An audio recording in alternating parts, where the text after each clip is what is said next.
lots of new changes are coming about, and I plan on investing in big ways. And I want to be able to do that. And I'm always, whenever I make a big change in my business, I am not in a rush. I have that whatever it takes attitude. So I know that I'm willing to collect a failure up to a certain thousands of dollars amount. Welcome to Sincerely Future You, a podcast that helps ambitious women like you make decisions today with the future you in mind. Welcome to Sincerely Future You. We want all the things, right? More clients, more impact, more connection, more influence. This episode is inspired by none other but my DIY enthusiast husband, Mark, and a breakdown of how he just recently masterfully got what he wanted when there was a lot of obstacles in the way. I want to share this with you so that you can learn to apply this simple mindset of getting what you want to your life and your business. Join me as we unravel the tactics that turned a casual no into a confident yes and find unexpected growth in the most unlikely places. So grab a cup of tea or coffee or eggnog for those holiday freaky freaks, and let's dive into the world of doors, persistence, and achieving our desires. It's time to get hype. If you're new to this episode, this is the part where we just kind of do jumping jacks, even though you don't have to do the jumping jacks. I'm going to do the jumping jacks in your brain for you. Are you ready? The high quality question that I want you to ask yourself all week this week is, what sounds the most fun? What if this was the high quality question you used not just to make your next 10 business decisions, but to make all of them? It really can be that simple. You're not obligated to do anything you think that you have to do. Your business, no matter the industry, it has no real rules. You make the rules. Although people want to argue with me all day long in coaching for why they have to do this thing and why I don't understand and why their industry is different. But here's what it boils down to. If you're worried about pleasing your clients, that's not a reason to not have fun. If you died, your clients, they'd find someone else to hire or buy from. That's the truth. If you're worried about not responding quickly enough, so then you respond during dinner, that's a problem. Because if you died, your family, the people sitting at the table looking at you on your phone, they would never be the same. Life is way too short to not prioritize having the working hours that you want, the offers that feel fun to sell and deliver, the products that you're passionate about. Work with the clients that you love at the price that you deserve. My friends, there are a million worries that will trap you in a pattern of people pleasing and playing it safe. There are less reasons to be bold and go for your dreams, but they're the better reasons. You know which one you've got to do. Go and get it. I have to take a quick moment and shout out my client of the week. My client of the week this week is Natasha. And I'm sharing my pride for my client, Natasha, as an example of how close future you is. In the past couple of years, Natasha has built and sold a company and now currently owns 4 completely different businesses. She's beginning to think about the stage beyond the businesses. And this is what I want for all future yous out there. Thinking about the legacy. She's thinking about her personal brand, the long-term relationships that she's forming, the types of mentorships and board advising that she wants to pour into. On a regular week, she's recording TV spots, getting investor offers, being given an award for best e-commerce event for an offer, might I mention, that she created only 2 years ago. I'm so freaking proud of you. And she's having famous business personalities from the US reach out to her to come and stay at her UK flat and swap tips with her. She's helping her daughter build her first brand and business at only 11 years old. You guys, this is big life stuff. When you're writing those things down, those big beliefs, if any of these things sound like, oh, that would be so cool, but then there's that extra whisper that comes after it, like, ooh, but I'm so far away from that. Or that would never be possible for me or in another life. I just ask you to pause and question it, because it is that little whisper thought that separates us from our future selves. And I needed to shout out Natasha because she is starting to even get more and more advanced. If you're out there listening and you're feeling like, yeah, you know what? I've actually done a lot of the things in my business that I want to do. I'm pretty organized. I've got some staff that I like. I'm making good money. And you're starting to feel comfortable or complacent or like, well, I wouldn't need a coach because, hey, like I'm doing pretty good. You're missing out on great. Good is the enemy of great, right? Reminder to you all, and shout out to Natasha all in one, that our future self is always someone who is evolved in some way. Let's dig deep, people. Today's episode is inspired by my husband, Mark. I hope he's listening through the door as I'm recording this, because he's going to get a kick out of this entire episode. My husband wants these damn doors. He's one of those home project guys, which I obviously love because he's always saving us money with his DIY projects. Like, hey, Alexa, how do you build a roof? And then literally becomes a roofer to complete our sunroom. Plus, also, there's nothing hotter than a man doing physical labor. And maybe this is sending women back a decade to admit this, but I just cannot help myself. It's primal, right? This man sweaty with his tools. Just yes. Okay. I digress. The doors. So last summer, we decided we wanted to update our windows. They were original to the house, and they kind of were an extreme fire safety hazard. They didn't open other than they weren't egress windows, if you guys know anything about windows. And so we wanted to put in this really big window in the front, and then in the back we wanted to have one that slid completely open, that opened our kitchen up into the sunroom. And we dreamed it up and we got it done. I'm a meticulous budgeter. Those of you who are longtime listeners, you guys know I am all about being masterful about your money now so that you can start to plan for the future. And we've budgeted about 1 to 2 projects a year since moving into the house. The second one was unfortunately an unexpected one of having to replace our entire AC system in the house when it broke before 11 people were meant to be sleeping over for our daughter's birthday. But ahead of plan, my husband decides he's really keen on us getting a new front door and a new back door. I think what's happened is he's become friends with the window guy, who is admittedly an excellent non-sleazy salesman. He isn't pushy. He just pops by and stays present, and obviously has been painting a new door fantasy in my husband's head. But for me, this just wasn't the priority. So ultimately, Mark agreed with me that we'd wait. Now, here's the point of this episode today. Aside from the whole Bob the Builder sexy thing my husband has going on, one of his most attractive qualities is his calm belief that if he wants something bad enough, he's just going to find a way to make it happen. Literally, I am case in point. He has been in love with me since we were 17, and we didn't get together until we were 31. Now, that is long game thinking, my friends. And today, after we had our 4th conversation about the doors in 3 months, to my own amazement, I finally agreed.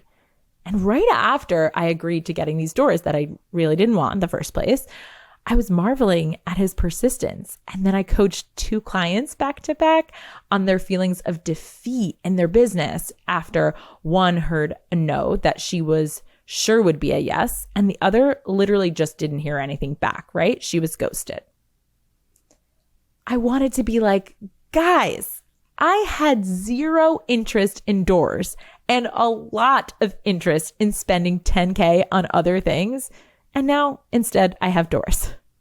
Imagine when I said no the first time, Mark was like, oh, guess it's not meant to be.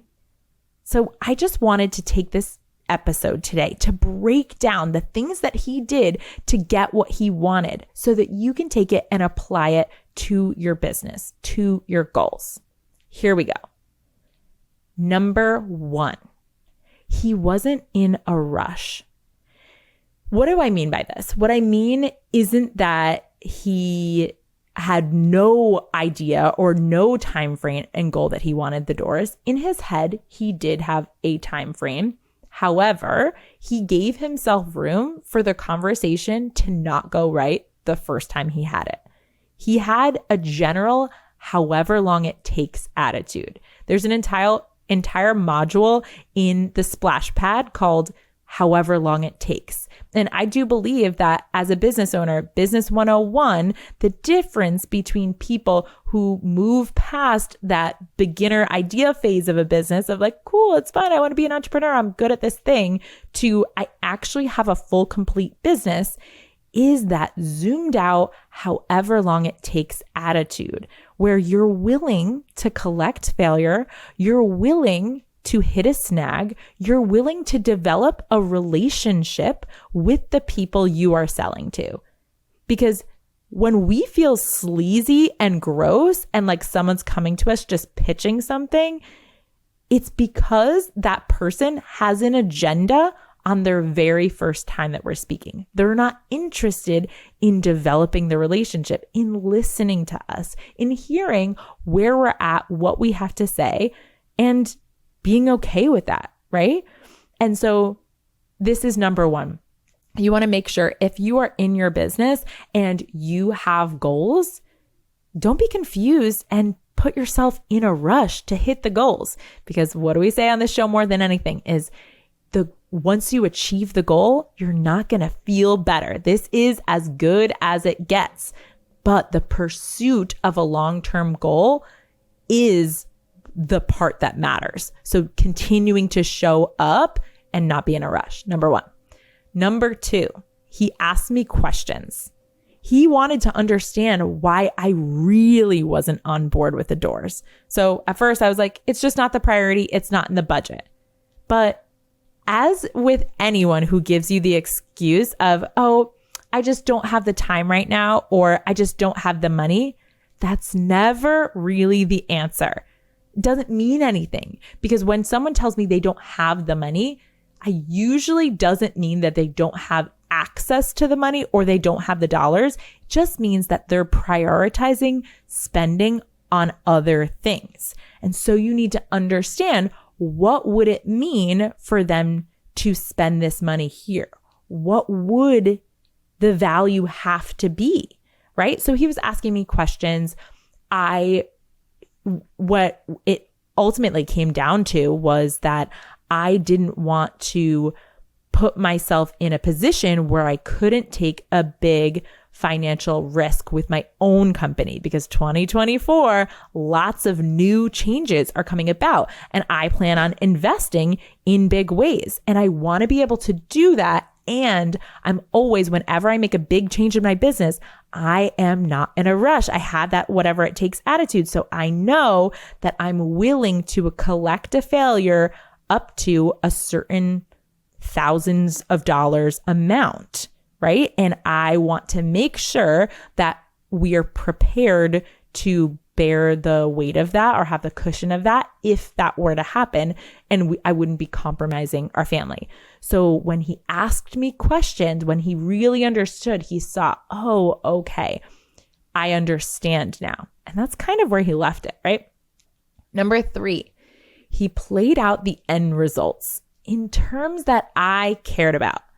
This one is huge, and I see a lot of my clients do this, where they are maybe pitching something to their spouse, because as entrepreneurs, you know, if you are in a relationship with someone who has a more traditional job that has a consistent salary, explaining to them about an investment or about the ups and downs or the unpredictability of your business can be a little bit confusing, right? Because your partner might care more about safety, security in the way that they deem it to be important than they do about whatever thing you want to invest in. So we have to speak their language. At the end of the day, I made it really clear, I don't care about the doors.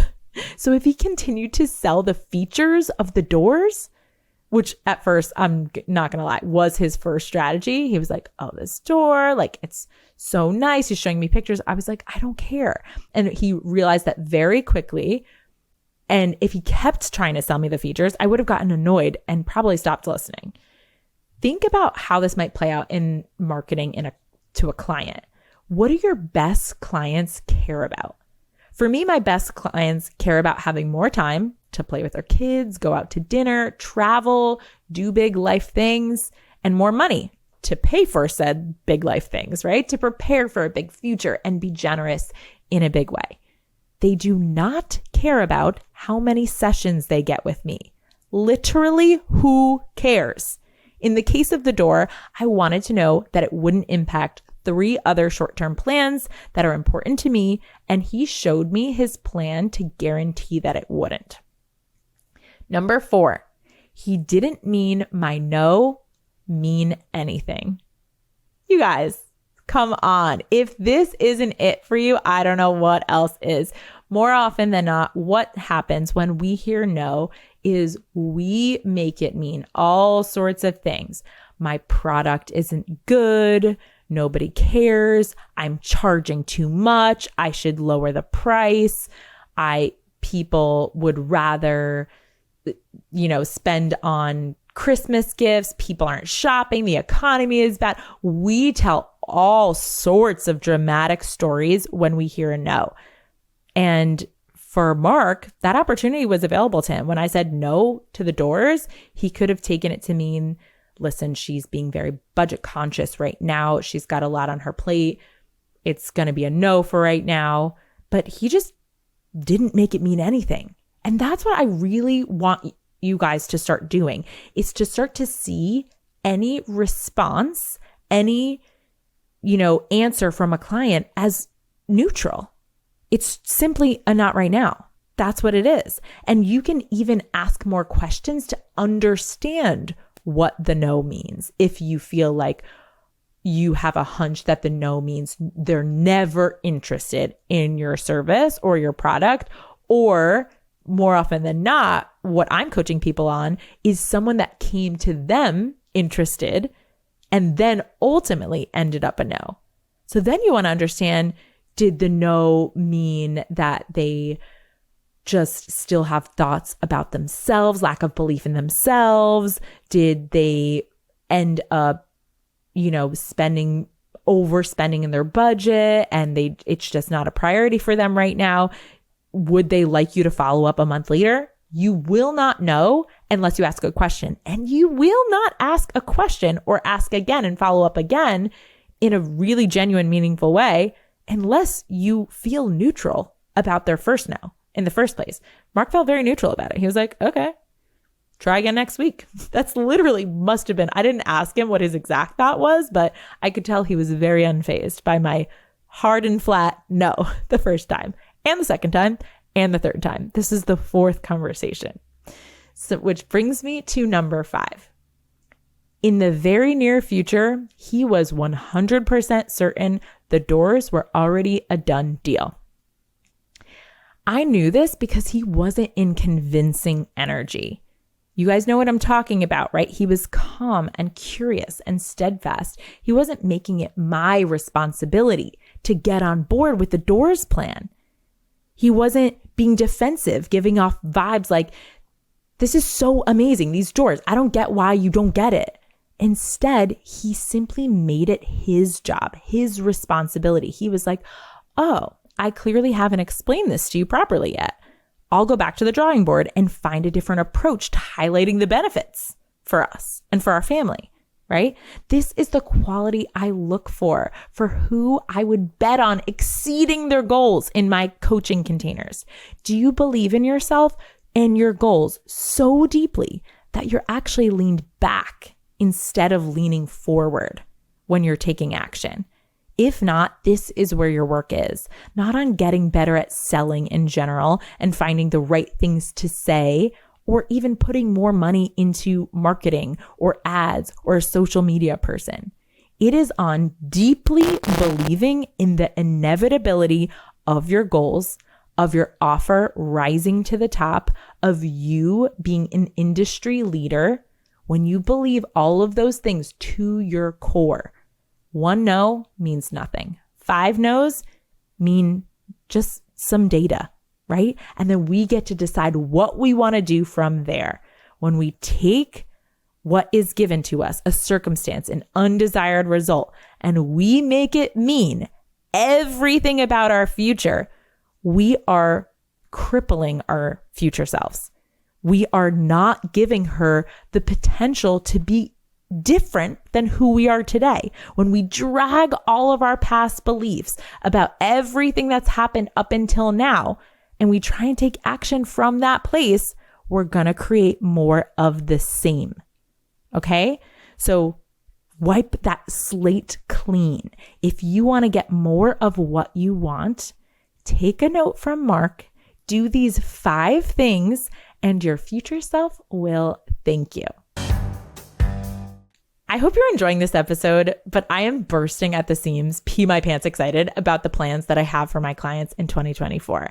And in case you haven't heard, the prices of my one-on-one and my advanced coaching mastermind will be going up significantly. So I'm trying to make sure that everyone knows about this in December so that there are no surprises. And so that if you have already committed to getting involved in one of the next coaching programs, you can get set up before the prices change. Just like to give people a heads up. So the Masterful CEO School, which if you're new to this show, is my 6-month group coaching program where we transform you from a business owner to a masterful CEO. You'll get weekly coaching, track important metrics like your gross revenue and your net revenue. You're going to learn my masterful scheduling and meticulous money processes. But most importantly, you're going to have fun and feel, dare I say, relaxed while you're doing all of this business and big life stuff.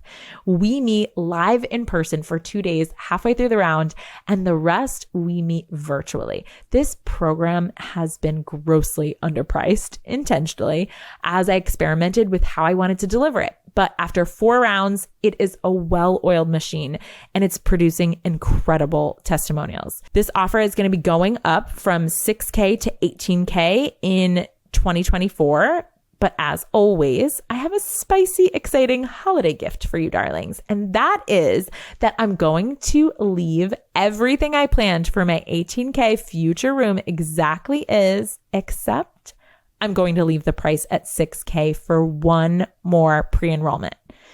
I have personally gladly paid $15,000, $18,000, and $25,000 multiple times for rooms that matched or even in some cases under-delivered what I am planning to offer and what I currently offer my clients. But there is nothing I love more than an over-deliver. So here's what we're going to do. I've already reserved a handful of spots for current students returning for another round. But since I know that people are going to be sprinting to capitalize on the final round at $6K, I'm going to offer you all, my podcast listeners, the opportunity to guarantee your spot. The official pre-enrollment will be January 8th through the 12th, but here's what you are going to do. If you already know you want to be one of the 25 women in the March class, you're going to go to the link in my bio or to the show notes. And by the link in my bio, I mean on Instagram. So that's at Jess McKinley Wayno, JessMcKinley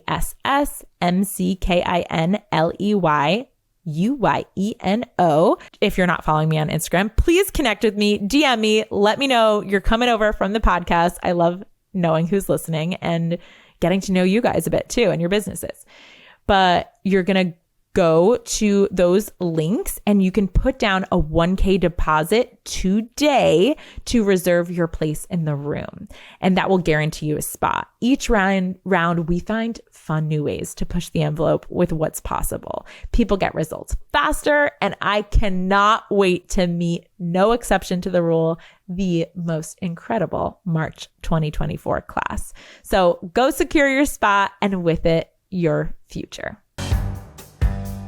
I told my husband that today's episode was inspired by him getting the doors when I didn't want them. Without taking his eyes off of what he was doing, he goes, "You wanted those doors." This is the reality that he's living in, and I'm here for it. You know what? I'm in. He's sold me now. I am getting excited for the damn doors. Have a fun week, friends. Can't wait to see you in the Masterful CEO School. Reminder that if you're close to New York, there are actually still some tickets left to the one-time live event for the public, which is on January 7th. So you can also get your ticket link to the Masterful CEO School live at sincerelyfutureyou.com or at any of the links in the bio or the show notes. If you've got anything from today's episode, it's to get out there, be bolder, and have more fun. This room certainly is going to be all of those things. We'll see you next week, darling.